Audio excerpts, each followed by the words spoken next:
same time to make necessary changes to Armenian constitution in order to eliminate territorial claims to Azerbaijan.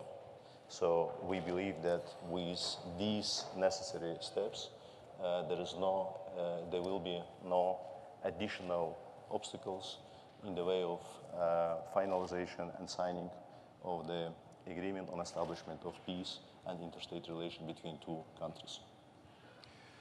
Ararat Mirzoyan, after Azerbaijan and Armenia successfully wrapped up peace talks last month, your foreign ministry issued a statement saying that the peace agreement is ready for signing.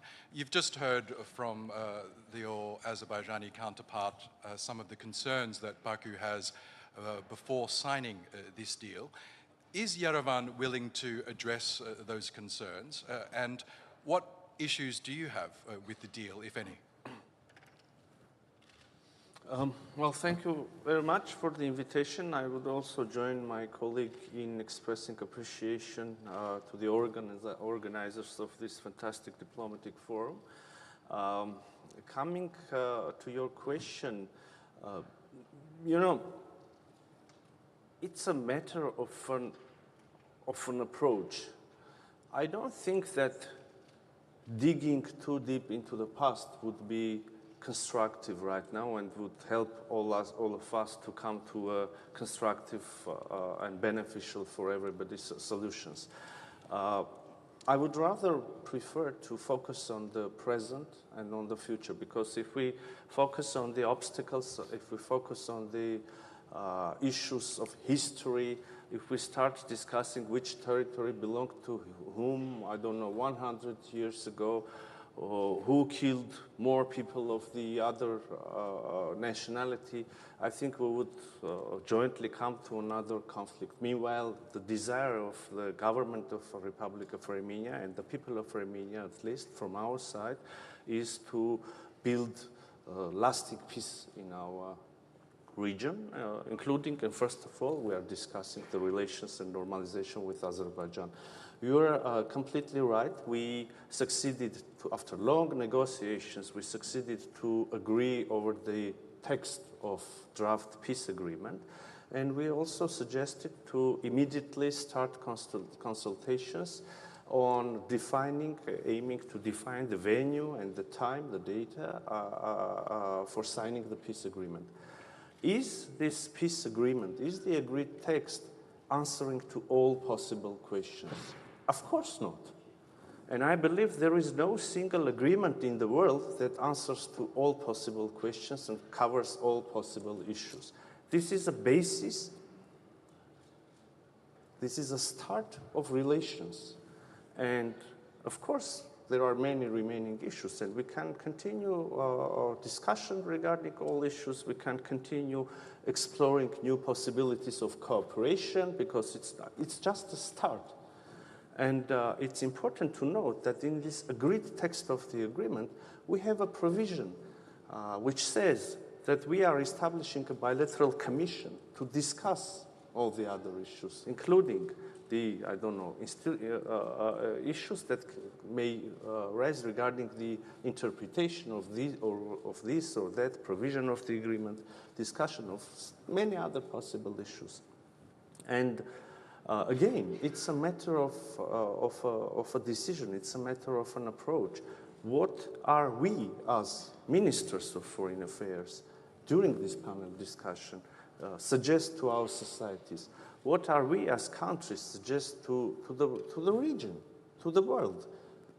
Is that digging again into the past, or building a joint future and prosperity for our citizens? So we are confident that we have all the preconditions, positive preconditions, to sign this agreement, to start a new stage of dialogue, a new level, or if I may, an open new era of relations, of peaceful relations and prosperity in South Caucasus and beyond, in larger region. So this is our approach. Minister Bayramov spoke about very concrete conditions or preconditions. You know, the Minsk structures. We have expressed several times our readiness to initiate the process of dissolution of Minsk structures. These structures can be dissolved when there is no conflict. So this is an interesting question. Do we have a conflict now or not? On the ground, no. We don't have a de facto conflict. On the papers, we don't have an agreement on establishment of peace and interstate relations signed and ratified. So we can continue to philosophize on this issue, but the solution for us, at least for us, is obvious. We should sign the agreement, put an end to this conflict in an institutional way, dissolve on the very same day, if you want. In the same, 10 minutes, one document after the other. And I'm not even saying which document should be the first. Let's sign the peace treaty. Let's sign a joint application to OSCE member states or the Secretariat about the dissolution. Let's establish the bilateral commission, which I was talking about, and start discussion of all possible questions. Minister Bayramov spoke also about the constitution of Armenia. Okay, if you want, I can say, we do have a concern regarding the constitution of Republic of Azerbaijan, and we are not saying this just to have the in the principle of mirroring the issues. We are not saying this to have an equal condition or concern. I can explain. The Constitution of Republic of Armenia makes a reference to the Act of Independence, the document, in which this Republic of Azerbaijan declares itself to be the successor of First Azerbaijani Republic. And we all know that the First Azerbaijani Republic declared its sovereignty over much larger territories than today's Azerbaijani Republic, including, around or more than 60% of current sovereign Armenian territories. So again, it's a matter of approach. From which end are we beginning? Are we going to have all answers to all possible questions and only then establish relations, or we are building on what we already have accomplished? Because, we have an unprecedented situation. Armenia and Azerbaijan, again, please focus on this issue. Armenia and Azerbaijan have agreed on a text of an agreement between them, acknowledging each other's territorial integrity within borders which existed by the time, at the moment of the dissolution of Soviet Union. This sentence answers to so many questions and so many concerns. Are we going to build on this, or we are going to undermine this very tangible, historic accomplishment, and then bring another issue to the table of negotiations, another issue? It could become a never-ending process. Are we focusing on future or on the past? This is the conclusion. So, Minister Mirzoyan, it sounds like you want the agreement to be signed and the issues to be ironed out at a later date. But we heard Minister Bayramov mention that constitutional change that you just addressed, in which the Armenian constitution currently states that Karabakh is a part of Armenia. Do you acknowledge that that might be a concern for Baku? Thank you very much for this issue. So I am officially saying, and our constitution is a public document. You can check and correct me if I'm mistaken, but I assure you I'm not mistaken. There is nothing in the Constitution of Republic of Armenia saying that Karabakh is part of Armenia. There is nothing. In the contrary, I said that we have our own concerns regarding the Azerbaijani constitution. But again, why aren't we raising this issue continuously on and on? Because in the very same text of agreement, we have a specific provision, not only recognizing several provisions. One recognizes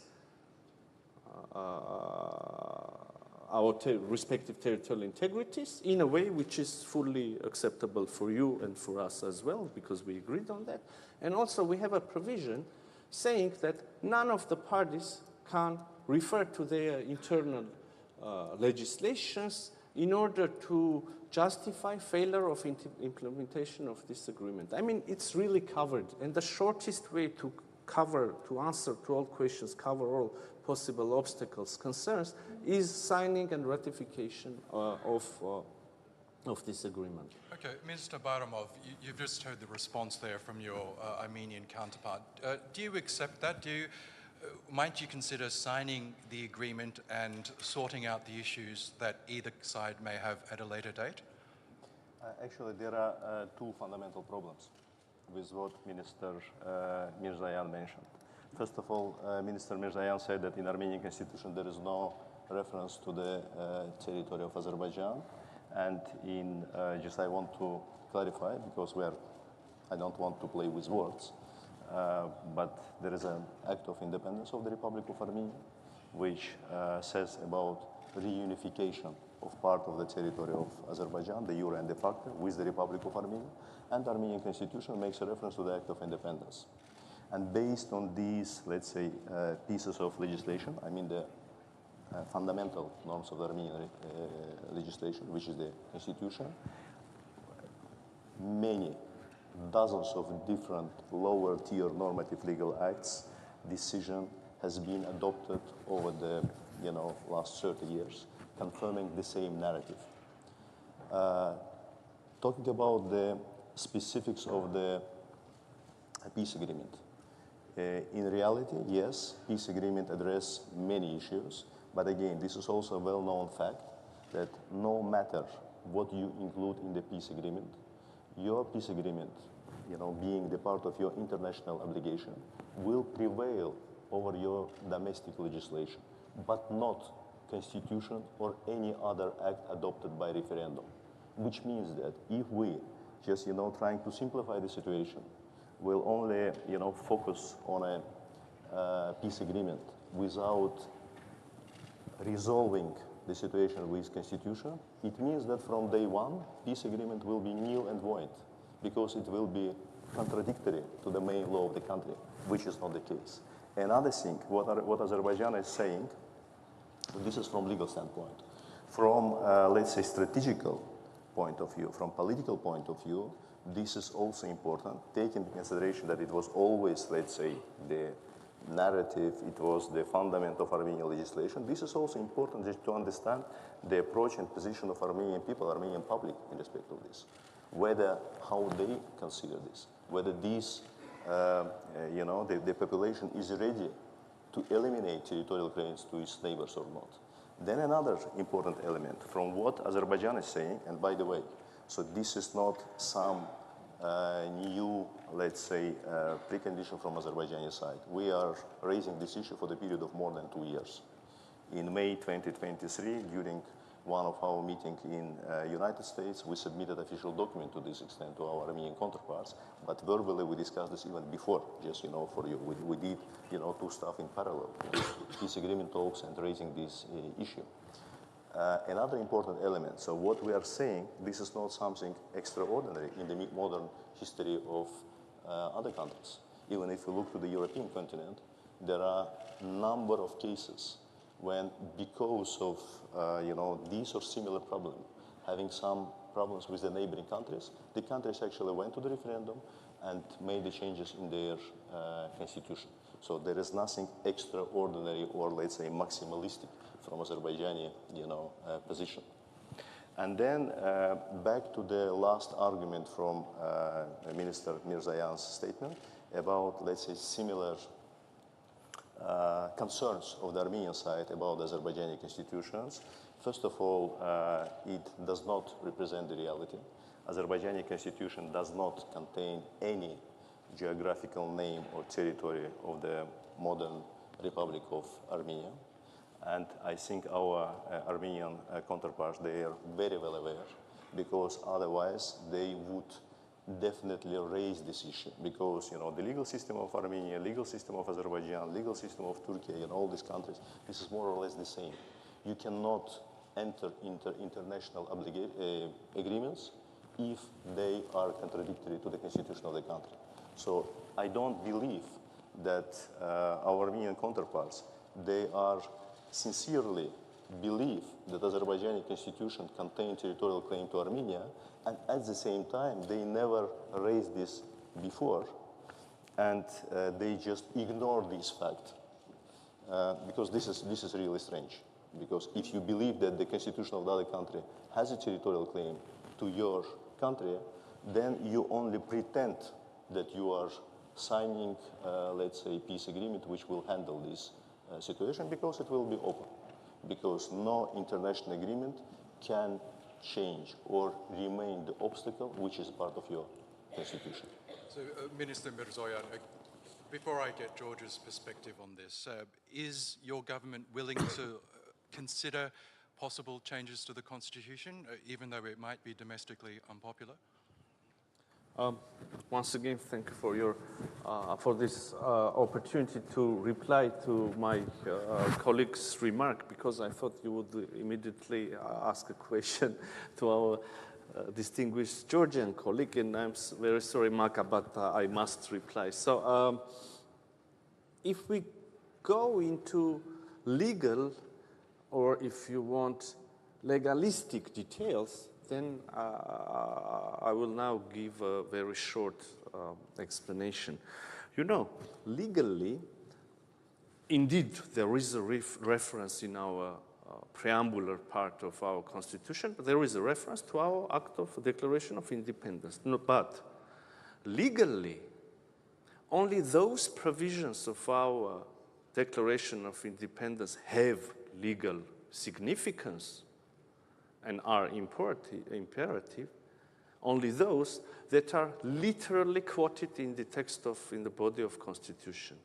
That sentence about which our colleagues from Azerbaijan have concerns is not quoted in our Constitution. There is only a general reference to the Declaration of Independence, saying that based on Declaration of Independence, the people of Armenia declares this, and then the body of Constitution. So, again, legally, in the world, there is only one body that has the right to interpret, to comment our Constitution, and it is the Constitutional Court of the Republic of Armenia. And last September, our Constitutional Court gave a conclusion regarding another document which was signed between Armenia and Azerbaijan, the regulation of joint works of respective border commissions on delimitation, basically. And in this regulation, it is mentioned that the delimitation is taking place on the basis of Almaty Declaration, which says the same, more or less the same sentence, that our borders are the same borders that existed between us as Soviet Socialist republics at the time of dissolution of Soviet Union. So once, last September, our Constitutional Court said, and it is a public document, that this principle, the principle of borders, which also means that we do not have territorial claims beyond that borders, this principle is fully complying to our Constitution, and that's it. So now, if we sign this treaty, this again, within the process of ratification, this agreement will go to the Constitutional Court. If our Constitutional Court once again says that this document complies with our Constitution, another proof that the issue is covered, addressed, there is no obstacle. If theoretically our Constitutional Court will say something else, that will be another situation. We will come back to you and we will discuss other possibilities. That's it. But again, you know, it's a matter of political will, it's a matter of orientation, it's a matter of focusing the subject on which we are focusing. Are we building peace? Are we going to use the opportunities, or are we going to close the process having the concerns? If we do have will to use the opportunities, we will find a way. By the way, and again, yeah, that's it. I'm sorry, Malka, I was a little bit longer This would be a great time to get George's perspective now, because it does sound like we are at a bit of an impasse, even though a peace deal was agreed last month. Marka Bochorisvili, Georgia has expressed interest in playing a mediating role in the region. How can Georgia facilitate dialogue and cooperation among South Caucasus countries? And what specific initiatives or projects is Georgia promoting to enhance regional integration? It is my privilege to be here and to participate to Antalya Diplomacy Forum. And that's great honor to be here together with my dear colleagues from Azerbaijan and Armenia. Well, for Georgia, peaceful and secure South Caucasus is an important priority. We do acknowledge that our region has huge potential, and in order to fully exploit that potential, we do need sustainable peace and long-lasting peace in our region. So that's why we welcome, first of all, the agreement on peace deal between Azerbaijan and Armenia. This is, I do believe, that big achievement. And we also need to highlight that traditionally exceptional good relationship that Georgia enjoys to have with both neighbors, Armenia and Azerbaijan. With Azerbaijan, for decades, we have a strategic partnership based on that friendship and very good cooperation. And this is a very strong asset that we have in region. With Armenia, again, we enjoyed traditionally very good relationship, which was upgraded recently to strategic partnership. And this is also a very big asset that Georgia has in this situation. And we have sincere interest to promote peace and stability in our region. And that's why we are always saying, and I will repeat it here, that Georgia is the place where both Armenia and Azerbaijan can rely on and can feel that we will provide all possible means to facilitate dialogue in our region, to facilitate cooperation in our region. As I mentioned from the beginning, South Caucasus has huge potential regionally to promote different partnerships and to contribute to wider peace, security, stability, economic cooperations. And we need to cooperate among ourselves to find common topics, to find common issues. That is kind of our daily life in our region, and to start talking about that. And that is, I think, essential that we can do at this stage. And again, Tbilisi is always ready, and I will repeat it here, on any level, on any topic, to start and facilitate conversation. I will not start listing of the issues that we can discuss. There are plenty of things that we need to cooperate, we need to discuss among ourselves, and I do believe that first thing, that political will and intention from both sides that exists, and we do see that that exists, is essential to promote that dialogue between South Caucasus countries. I would not exclude Georgia, and I would not put Georgia only as a kind of country that is in the middle, that is talking to Armenia or talking to Azerbaijan and trying to play that only mediating role. This is our life as well, and we consider that we are also part of this process on an equal kind of level, because this is our common interest to promote peace, security, stability, and good cooperation in our region. Thank you, Minister. At this point, I'd like to hand the floor over to our responder from the floor, Nigar Göksel. She's the Turkey Director at the International Crisis Group.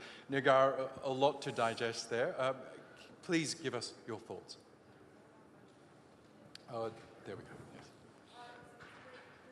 Oh, one moment. Sorry. It's a great privilege to follow the distinguished ministers on this very significant platform.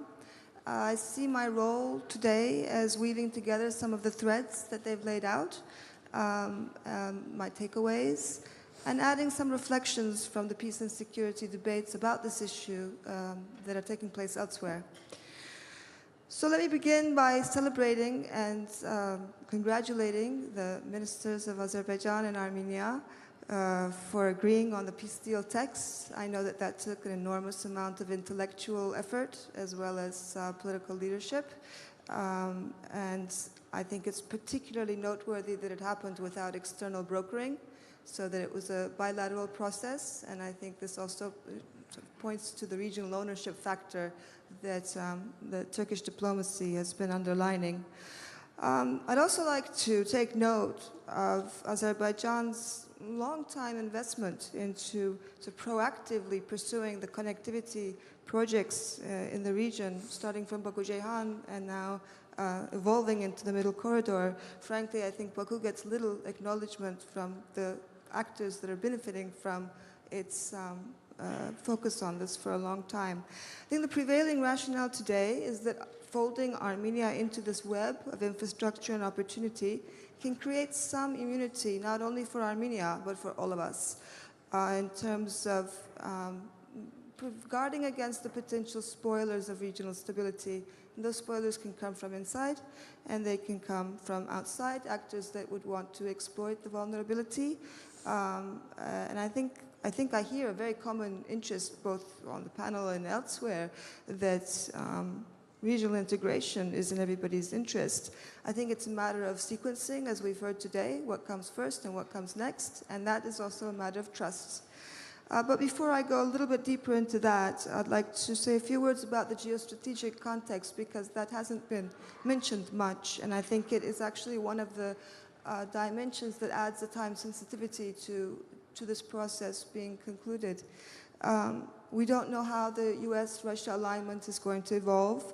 We don't know how the Israel-Iran showdown is going to play out. We see Europe is trying to adapt to a new geopolitical landscape and is exploring ways to converge with Turkey, but we don't know how that's going to play out either. So I think there's a sense that the Caucasus region is going to feel the winds of these unpredictable changes, and we should be prepared for that by already having consolidated amongst ourselves as the Caucasus and its neighbors. Now to pass on to the more sensitive topics that have been discussed. I'm aware that Baku doesn't trust that enough Armenians have given up on reclaiming Karabakh unless they change the reference to this in their constitution or declaration of independence that's in the constitution. And I also see that many Armenians don't trust that such a change will be reciprocated with concrete gains. I think that Armenia is feeling vulnerable economically and security-wise, and the more it seeks support from the West because of this, the more it deepens Baku's distrust. So there's a sense of a vicious cycle that we're facing.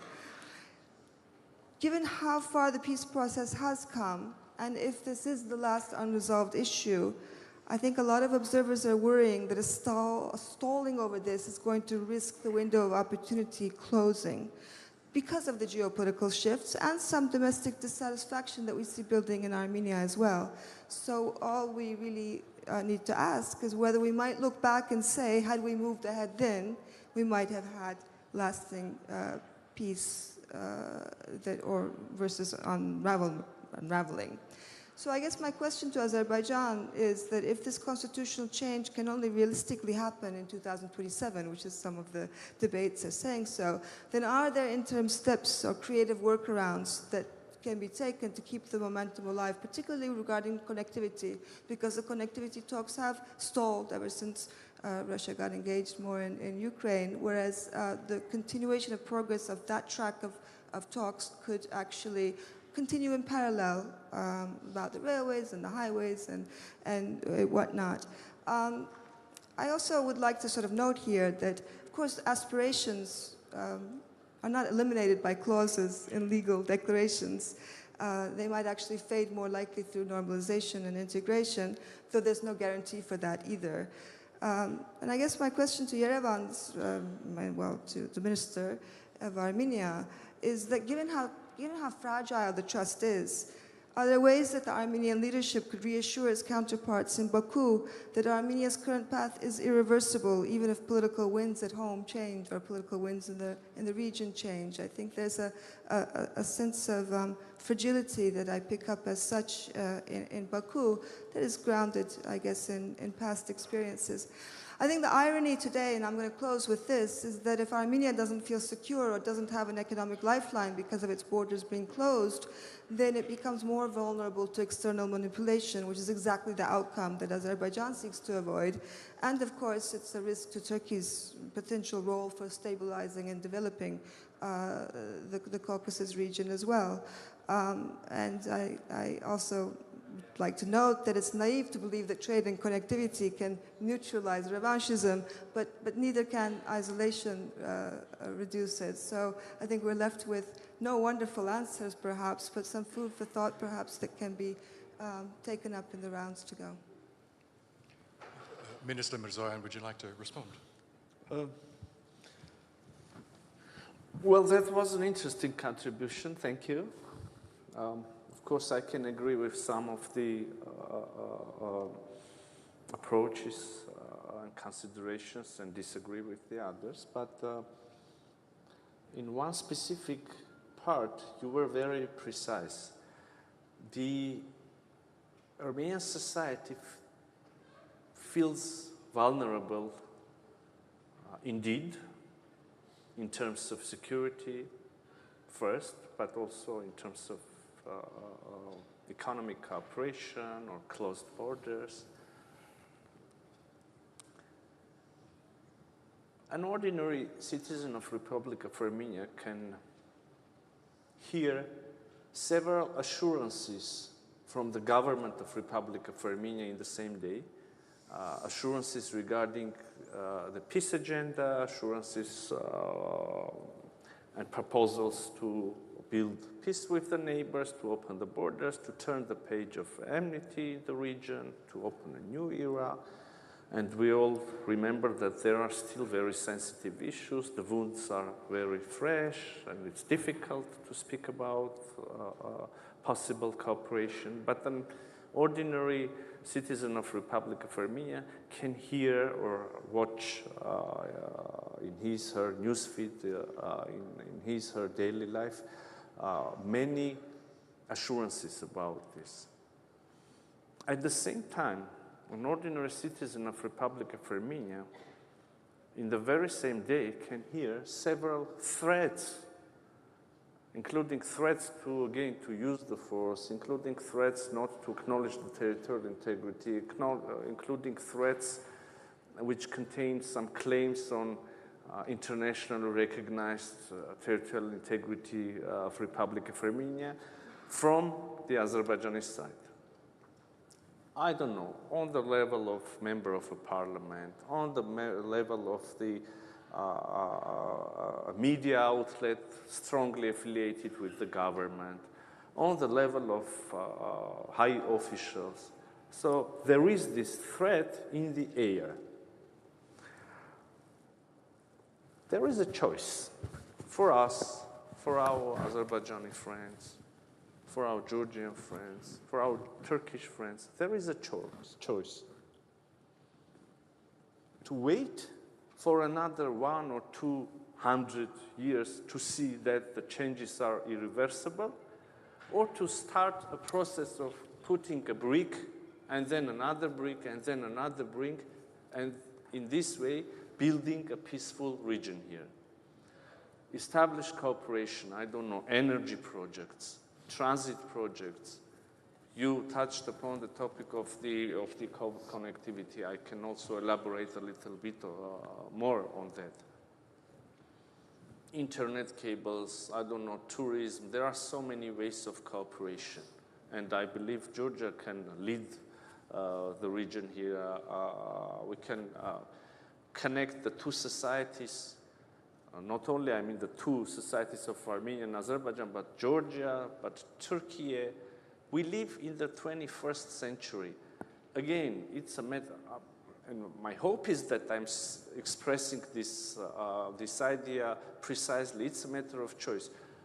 you can wait for another 200 years, or you can start putting bricks and building a solid wall. We choose cooperation, but we cannot cooperate with ourselves. There should be another neighbor on the other side willing to cooperate with us as well. For instance, not to sound too, I don't know, idealistic and avoiding concrete details. I will bring an example. We just made a proposal to Azerbaijan regarding connectivity, according to which they gain access to our railway infrastructure. We gain access to their regional railway infrastructure. We understand that there is 45 kilometers in the south of Armenia, which is possibly, obviously, the shortest way to connect two parts of Azerbaijan. And we suggested to use, I don't know, modern technologies there, electronic scanners, which will allow us to avoid physical check of the goods, of the cargo, to use electronic declarations which can be sent, information which could be exchanged between respective agencies, again, allowing us to have this transit at its maximum possible speed, etc., etc. We made a very concrete proposal. No positive answer. Probably they have their grounded concerns, I don't know, but it's a matter of choice. Thank you. Okay. I'll ask Minister Bayramov to respond to that. Any response to what this minister has said? Absolutely. First of all, thank you for your analysis. And then you raised the topic and the issue of connectivity, what can be done at this stage. And I can confirm that this is the long standing position and the elements of the foreign policy of Azerbaijan is the best way to promote the security and well-being. This is good relations with your neighbors. And of course, economic integration. I mean, from this perspective, not only transport connectivity, transit, but also energy project, electricity cables, etc. So this is something which makes you interdependent in a good sense with your neighboring countries. And this is not only, let's say, the policy as a whole. This is something which has been successfully implemented by Azerbaijan with all neighboring countries. When we talk about East-West Middle Corridor, what, for instance, Azerbaijan, Georgia, together with Turkey did, this is not something which changed the region. This is not something which was very positive for the well-being of our people and societies. This is something which changed the whole map of the region, the major oil, gas pipeline, East-West transportation corridor. The most recent example, this is, of course, implementation of Southern Gas Corridor.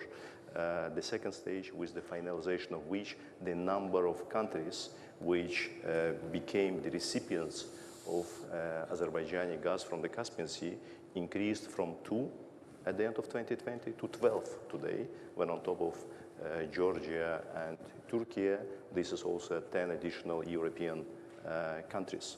At the same time, we are quite actively expanding the north-south corridor, also with participation of Russian Federation and Iran.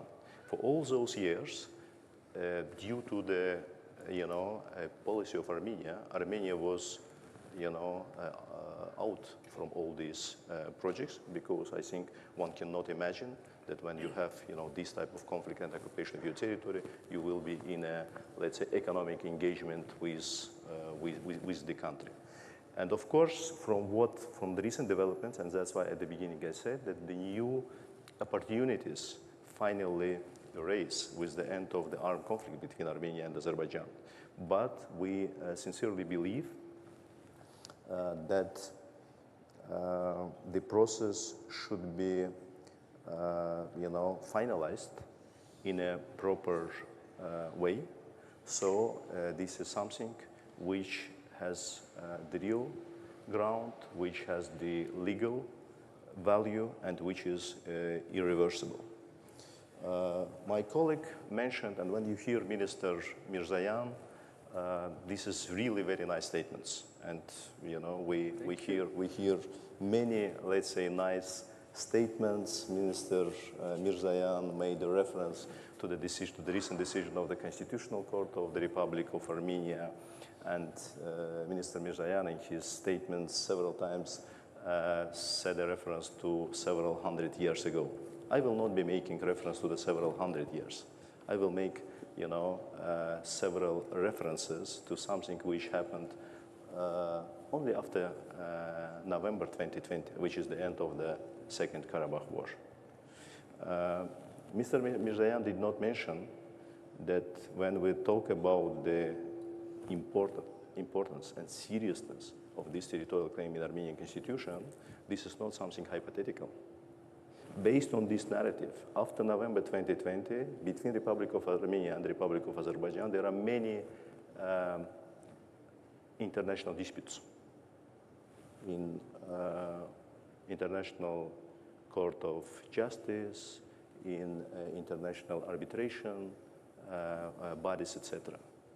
There are a bunch of documents where recently, in 2021, in 2022, in 2024, the Republic of Armenia continues to submit the document which, based on the same narrative which exists in the Armenian constitution, put under question territorial integrity and sovereignty of Azerbaijan. So this is the recent document.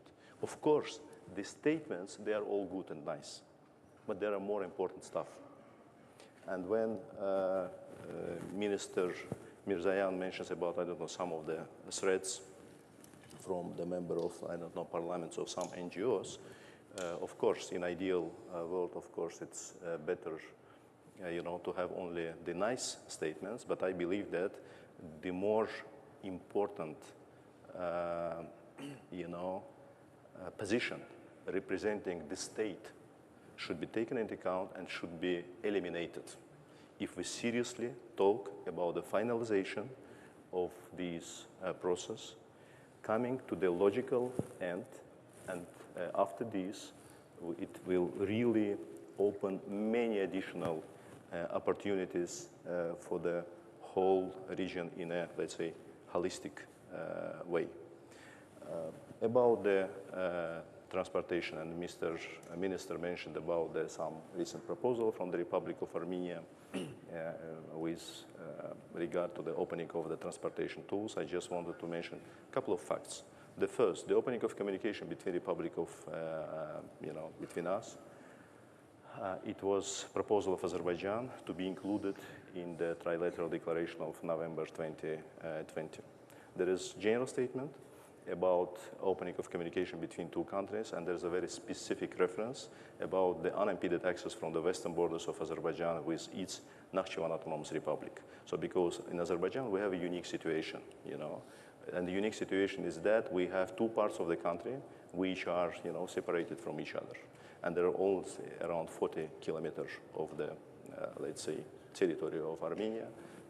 This railroad existed back in Soviet time. This railroad, by the way, back in Soviet time, was the part of the Azerbaijan Republic railroad system because it was, the very short part which was, managed by the Azerbaijani railroad system.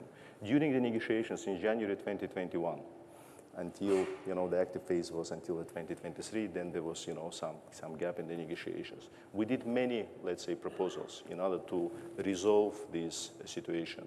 We agreed to separate highway part from the railroad in order to, let's say, to put on the second stage the more, let's say, complicated part for the Republic of Armenia. But notwithstanding, every time we saw some of the proposals which, from our perspective, and based on the previous agreement which we have in 2020, put under question, let's say, the reliability and stability of this. We do not want to be in the situation when we agree about something, and in 1-2 year period of time, due to some, changes in Armenian legislation, due to some, changes in Armenian power, we will face the same situation which we faced, 30 years ago when the conflict started, and, Nakhchivan Autonomous Republic become a hostage of this situation. That's why, so when we talk about from Azerbaijan to Azerbaijan, for us this is absolutely crucial, that this is unimpeded access, with all the necessary guarantees that this situation is irreversible and it does not depend on the, political or legal changes in Armenia. Thank you, Minister, and thank you, Nigar Göksel, for that. We are running out of time, but I would like to get one last perspective from Minister Botorishvili. The issue of shifting global alliances was mentioned. That is evident in the South Caucasus. We're seeing the West retreat somewhat from trying to influence affairs in the South Caucasus. We know the 3+3 dialogue being spearheaded by Russia and Turkey has been looking to fill that void. This is the dialogue involving the countries on the stage here, as well as the biggest neighbors of Iran, Turkey and Russia. Under the previous administration in Georgia, they had refused to become involved in the 3+3. Might you reconsider that stance and joining? I would refer to that format 3+2 because Georgia is not part of that format, but it is that's always referred as 3+3. Georgia is not part of this format, and we cooperate with all the neighbors except of Russia, and it has reason because Georgia's 2 regions remain occupied by Russian Federation, and we still have unaccepted military presence on these 2 regions, in these 2 regions from Russian Federation. So this is the reason where we cannot and we are not considering to be part of this format. We have only one format with Russian Federation. This is Geneva International Discussions, where Georgia and Russia are talking to each other over the conflict, and there are United States, United Nations, OSCE, European Union represented in that format, and this is a very valuable format for us that allows us to discuss conflict-related issues. Otherwise, when we talk about region and regional cooperation, we have excellent cooperation with our other neighbors, with Armenia, with Azerbaijan, with Turkey, and we have excellent examples of that good cooperation. With Turkey, with Azerbaijan, we have implemented a number of important projects throughout decades that are very important for a small region, but they are also very important for a wider region. And when we're talking about kind of diversity also in the region, we have plenty of opportunities in that diversity. Like Georgia, Armenia, Azerbaijan, maybe we are different in many terms, but we have to find, especially when it comes, for example, foreign policy priorities. For decades, Georgia is pursuing a European integration path. We want to be part of the European Union. That allowed Georgia to bring into Georgian legislation more European standards and align more with European economic area. That is also an asset that could be beneficial for whole region, and we are ready for cooperation with our neighbors in that terms as well, and to contribute to more regional cooperation and regional projects, but this is not the format of 3+3. It's good to get that clarification. I'm afraid that does bring us to the end of this discussion. Can we please thank our distinguished guests, Ararat Mirzoyan, the Minister of Foreign Affairs from Armenia, Ceyhun Bayramov, the Minister of Foreign Affairs for Azerbaijan, and Mako Botorishvili, the Minister of Foreign Affairs for Georgia. Thank you so much, and thank you to all of you.